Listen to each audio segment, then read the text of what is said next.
बोलो। जय गुरुदेव।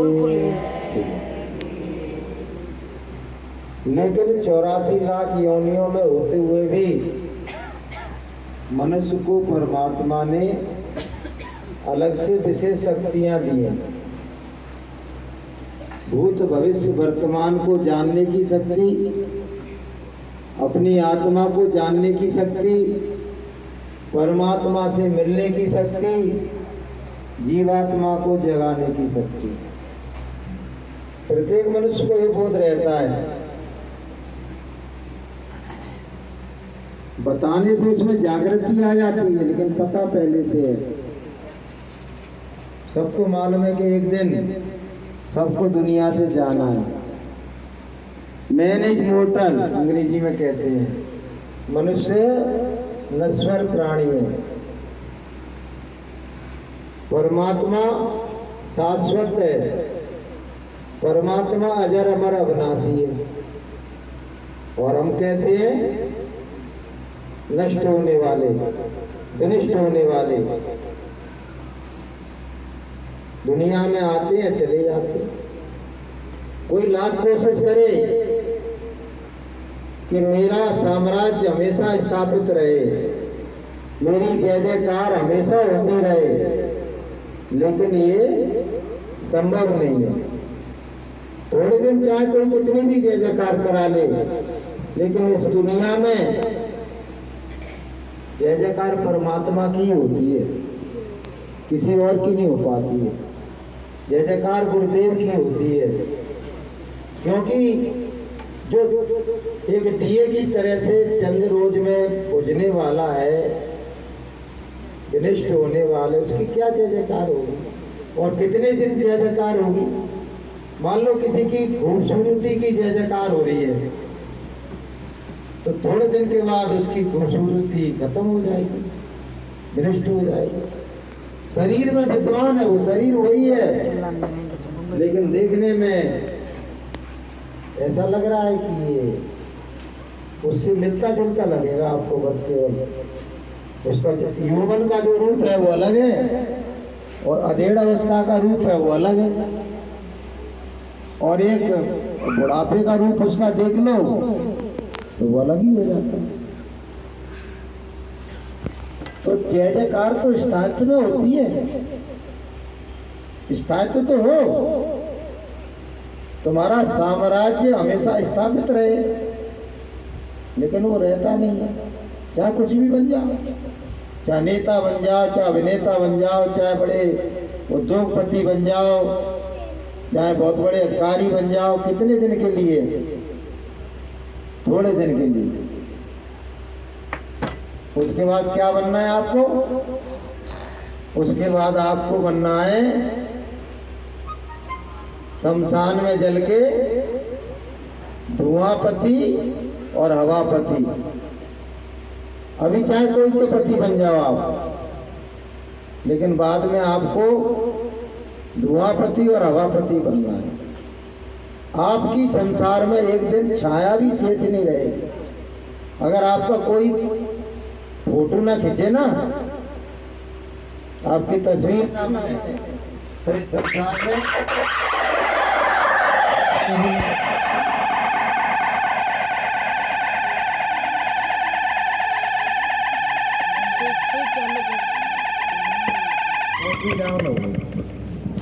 जय गुरुदेव। यही हाल होना भैया, सबका यही हाल होना है कि जब तक वो कहते ना, जितनी चाबी भरी राम ने उतना चले खिलौना, उतना ही खिलौना चलेगा और चलते चलते एक दिन ऐसे ही रुक जाएगा। अब ये भी पता नहीं है कि वो बचपन में रुकेगा कि जवानी में रुकेगा कि बुढ़ापे में रुकेगा। तुम बता गए याद में ये तो लाइन। तो बहनों भाइयों, कभी कभी मैं विचार करता हूँ कि संसार में हमारा वजूद क्या है। परमात्मा सर्वदा विद्यमान रहता है और हम आने जाने वाले। अब जैसे भगवान राम त्रेता युग में आए थे, तो उनकी राम कथा आज भी हो रही है।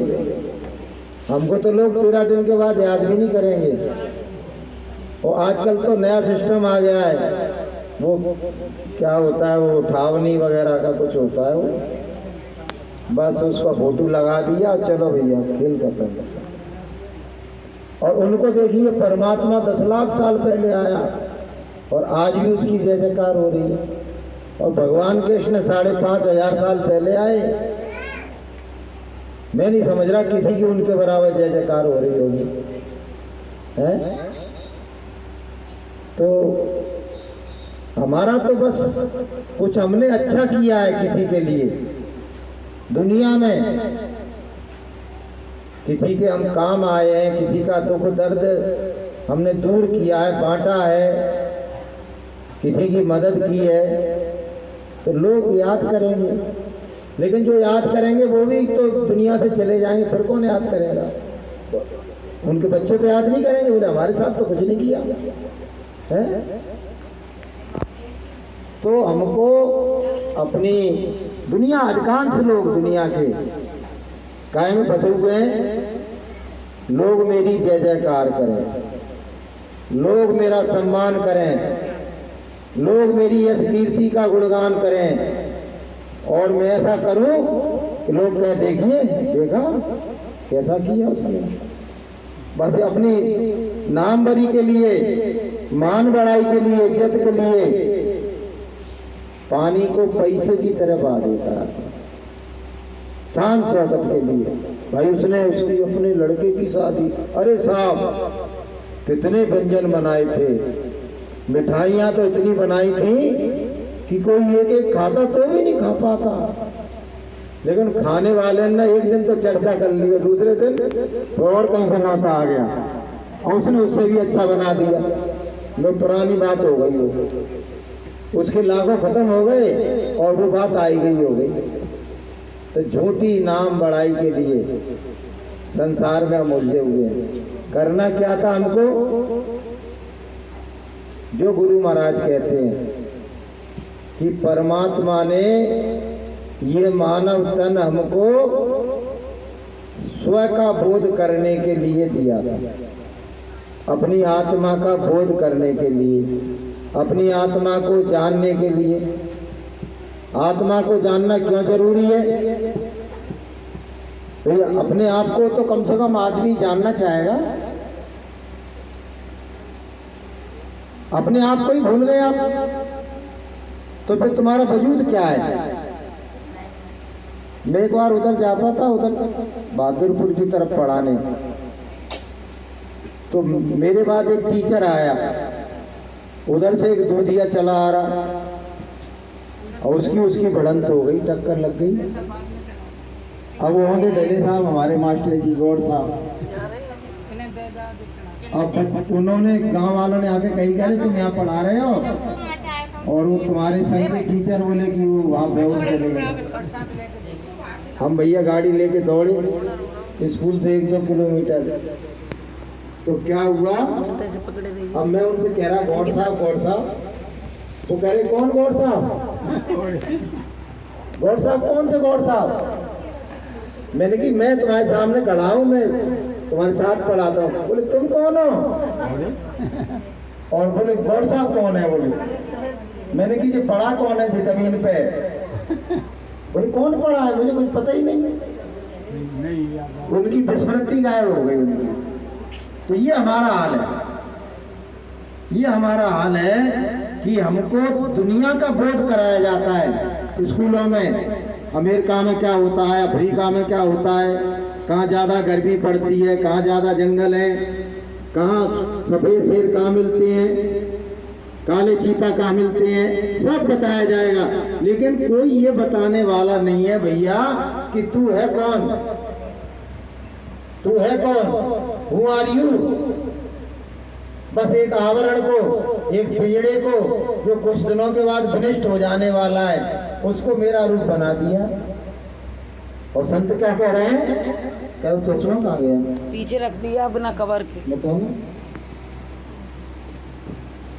ये मेरा रूप नहीं है, ये मेरा तन नहीं है। तो भैया तो है क्या ये? इसको बड़े ध्यान से सुनो आप।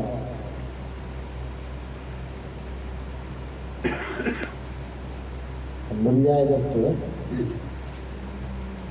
ढूंढो तो वो चीज नहीं मिलेगी।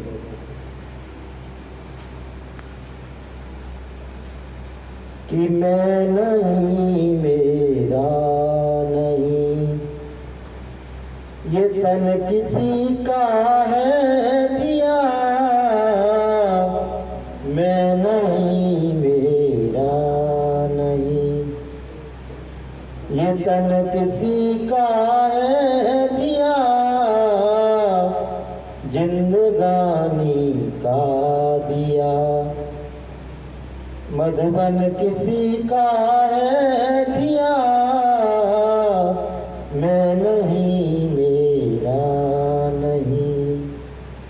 तो ना तो मैं ये शरीर हूं, ना मेरा ये शरीर है। तुम ये भी कहो कि मेरा शरीर है तो वो भी गलत है, वो भी, क्योंकि परमात्मा ने दिया। ना मैं ये हूं और ना ये मेरा है। लेकिन हम क्या कह रहे हैं? कहते तो है मेरा शरीर, लेकिन बन क्या जाता है? मैं शरीर। कहते हैं हम, जैसे ये मेरा हाथ है, कोई ये नहीं कहेगा मैं हाथ, ये कहेगा मेरा हाथ, यही तो कहेगा। और मैं हाथ कहेगा तो पागल है वो तो। इसी तरह मेरा पैर, यही तो कहोगे तुम। तुमने कहा मेरा हाथ, मेरा पैर, तुमने कहा मेरा मुंह, तुमने कहा मेरा सिर, तो भैया तुम कौन हो? बोलो। यानी कि तुम कुछ और हो, शरीर कुछ और। अगर मान लो पूरे शरीर को भी तुम कह रहे हो कि मेरा शरीर, तो तुम कौन हो? जैसे मैंने कहा मेरा माइक, तो माइक अलग है, मैं अलग हूं, है कि नहीं? मैंने कहा मेरे कपड़े, तो कपड़े अलग है, मैं अलग हूं। तो अब तुम कौन हो? तुमने कहा मेरा शरीर, तो तुम कौन हो? उसको खोजो ना, उसको जानो। लेकिन तुमने मेरा को मैं मान लिया, जो मेरा था उसको क्या मान लिया? मैं शरीर में हूं, क्योंकि शरीर में नहीं हूं, शरीर मेरा है। वो भी अज्ञान की भाषा है। वो शरीर भी परमात्मा का है। तो संत क्या कह रहे हैं? इस भ्रांति को समझो।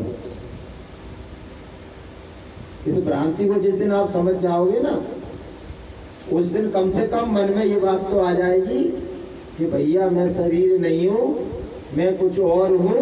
तो चलो मैं अपने आप की खोज करता हूं कि मैं कौन हूं। और जिस दिन अपने आप की खोज करना शुरू कर दोगे, उस दिन अपनी मंजिल की ओर चल पड़ोगे। कि देने वाले ने दिया, वो भी दिया किस शान से। देने वाले ने दिया, वो भी दिया किस शान से। लेने वाला मेरा है, ये कह उठा अभिमान से। मेरा मेरा कहने वाला मन किसी का है दिया। मैं नहीं, मेरा नहीं, ये तन किसी का है दिया। तो जो मेरा मेरा कह रहा है ना, वो मन भी तो परमात्मा ने ही तुमको दिया। वो मन भी तुम्हारा नहीं है, ना तन तुम्हारा है, ना मन तुम्हारा है। तो कहोगे का धन तुम्हारा है? धन भी तुम्हारा नहीं है, क्योंकि वो तुम्हारे जो प्रारब्ध में लिखा था, उसके आधार पर आपको परमात्मा ने धन दिया। उसके आधार पर परमात्मा ने धन दिया। अब देखिए, बहुत से लोग बड़े सुंदर पैदा होते हैं, अच्छे पैदा होते, देखने में अच्छे लगते हैं, मनुष्य जीवन मिला और भगवान ने उनको सुंदर क्यों बनाया? क्योंकि उन्होंने पिछले जन्मों में सुंदर सुंदर वस्त्रों का, सुंदर सुंदर सुंदर फलों का और अन्न का दान किया, उसका प्रतिफल मिल गया। आज से तुमको मनुष्य जीवन तो मिल गया, लेकिन कैसा मिल गया? कुरूप और भद्रा मिल गया। क्यों मिल गया? कि पिछले जन्म का कुछ योग ही नहीं था। बहुत से लोग छांट के लाएंगे, 10 साल साड़ी पहले ही और बेचारी आ गई मांगने को तो वही फटी फटाई पकड़ाया है, वही पकड़ाया है। भोजन कर लिया और पता पड़ा कि बासी होने वाला है। अपन तो खा नहीं सकते, बाहर उठा के दे आए सब, उसको दे आए बासी भोजन को, फटे कपड़े को दे आए। और यहाँ तक यहाँ गुरु महाराज के दरबार में उनको मालूम है कि 10 का नोट फटा है, उसको चुपचाप ला के रख गए। सबसे पहले आ गए, मुट्ठी बांध के धर गए कि मैं दान आ गया, दानवीर आ गया था, फटे नोट वाला दानवीर आ गया था। तो सबसे धोखा कर रहे हो। तो परमात्मा भी ऐसा धोखा करता है कि तुमको मनुष्य जीवन भी देगा ना, तो अंग भंग करके देगा, तुम किसी कर्म के नहीं रहोगे, बुरे अलग अलग होगे तुम। तो ये चतुराई चालाकी तुम जो करते हो या मैं करता हूं, वो परमात्मा की निगाह में है। इसी से चतुराई चालाकी करने से काम चलने वाला। लोग चतुराई चालाकी करके लोगों से पैसा ठग रहे हैं। अभी हम स्कूल में बैठे थे तो उसमें बाकायदा लिखा BLO ऑफिस, और एक टीचर के लिए फोन आ गया, तो अपना वो नंबर बताइए, ये बताइए। वो मतलब पूरी उसकी वो सेटिंग चल रही थी कि 5 मिनट ऐसे जो मैं कह रहा हूँ करता जाए तो इसके पूरे अकाउंट को खाली कर दूंगा। अभी की बात बता रहा हूँ मैं आपको। फिर उसने कहा इस मोबाइल के अलावा किसी का और मोबाइल लो, उससे मैं बात करूंगा, इसमें तुम करते जाना जो मैं कहूँ तो। और उसने मेरा मोबाइल मांगा था और गुरु महाराज ने मुझे हाल हिंट दे दी। मैंने उससे कहा, धीरे से कहा कि ये बिहारी टोन में बोल रहा है, ये फ्रॉड है, मैं अपना मोबाइल नहीं दूंगा, तुझे बात करना है कर। तो मैंने फट काट दिया, उसने सुन लिया, उसने भी काट दिया। फिर लगा के पूछा गया तो बोले फ्रॉड था वो। अगर 2 मिनट और बात कर लेता तो उसकी तनख्वाह मनका जितनी अकाउंट में डली है सब पार कर लेता। तो ये चतुराई चल रही है आदमी, वो दूसरे का दर्द को नहीं समझ रहा है, और अपने स्वार्थ के लिए दूसरों को ठगना, लूटना, बेईमानी करना, धोखा देना, अनैतिक कार्य करना, ये दुनिया में मचा हुआ है। तो बहनों भाइयों, उसी हिसाब से कुदरत हो गई। देखिए, कल मैं विचार कर रहा था कि आदमी पे कैसी विपत्ति आने वाली है। आप जरा सोचना, पहले तो जन जन में विग्रह मचा हुआ है, आदमी आदमी ही आपस में लड़ के मरे जा रहे हैं जन जन में। आज मैं सुबह क्या करता हूँ, 5 मिनट पेपर देखता हूँ। बाप को बेटे ने बुरी तरह से मारा, बुरी तरह से मारा, इतना मारा और कि वो बेसुध हो गया, और फिर भी उसका पेट नहीं भरा और उसके कमरे को बंद करके उसमें आग लगा दी, जला के मार डाला। ये जन जन का विग्रह मचा हुआ है, बाप बेटे की लड़ाई, भाई भाई की लड़ाई। हम गलियों में सर्वे करने जाते हैं कभी कभी, तो मैंने कहा इधर कौन रहते हैं साहब तुम्हारे? बोले हैं तो हमारे भाई। मैं भाई साहब ने बुला दो, उनको किवाड़ बंद है। बोले तुम ही बुला लो। क्यों? बोले हमारी तो बात नहीं होती उनसे, भाई भाई से बात नहीं कर रहा है। तो एक तो विग्रह मचा हुआ है, कहा कौन का? जन जन का विग्रह। फिर ऊपर से दूसरा विग्रह कौन सा मचा हुआ है? देश देशों का समीकरण बनना है कि बड़ा युद्ध होगा तो कौन सा देश कौन से देश के साथ रहेगा। कल ही रूस के राष्ट्रपति ईरान गए, वहां उनसे तालमेल किया, फिर तुर्की के राष्ट्रपति आ गए। मतलब समीकरण बनाए जा रहे हैं कि बड़ी लड़ाई होगी, परमाणु बमों से लड़ाई होगी, तो कौन कौन का साथ देगा? भारत भी लगा हुआ है इसमें। भारत ने 4 देशों का संगठन बना लिया है, ऑस्ट्रेलिया, जापान, अमेरिका। बोले चीन से लड़ाई होगी तो चारों मिलकर लड़ेंगे। तो जन जन की लड़ाई, फिर ऊपर से कौन की लड़ाई? देश देश की लड़ाई। देश आपस में लड़ने पड़ रहे हैं। और फिर एक ऊपर से कुदरत इतनी नाराज हो गई है, इतनी नाराज हो गई है कि जहां कभी 20 डिग्री से ज्यादा तापमान नहीं रहता था, वहां तापमान 40 से 50 के बीच में चल रहा है। इमरजेंसी लगा दी गई है ब्रिटेन वगैरह में। जंगलों में, हजारों एकड़ जंगलों में गर्मी के कारण ही अनायास आग लग रही है। आग लगती चली जा रही है, शहरों की ओर बढ़ते चले जा रहे हैं। बताओ बहन भाई, अच्छे चिन्ह है?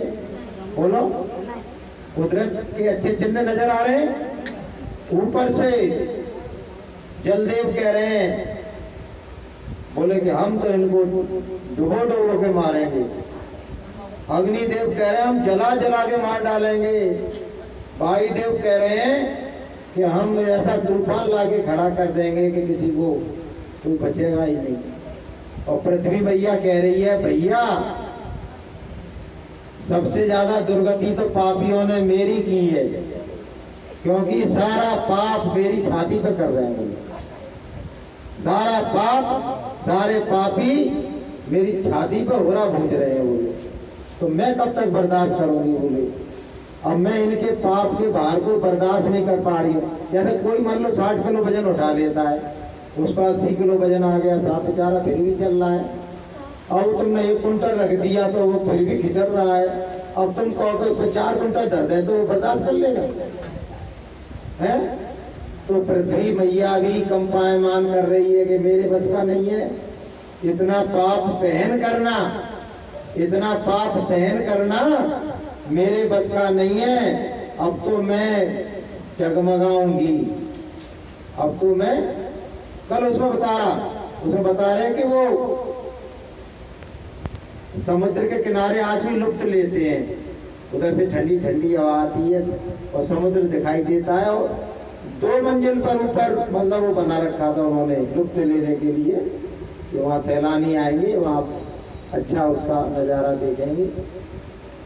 तो समुद्र देव उफान मार बैठे वहाँ, और ऐसी उसमें लहर उठ के आई कि वो 2 मंजिल को पार करके उनको बाहर ले गई, सब आग ले गई। तो हर प्रकृति का हर तत्व विनाशक रूप में आ गया है।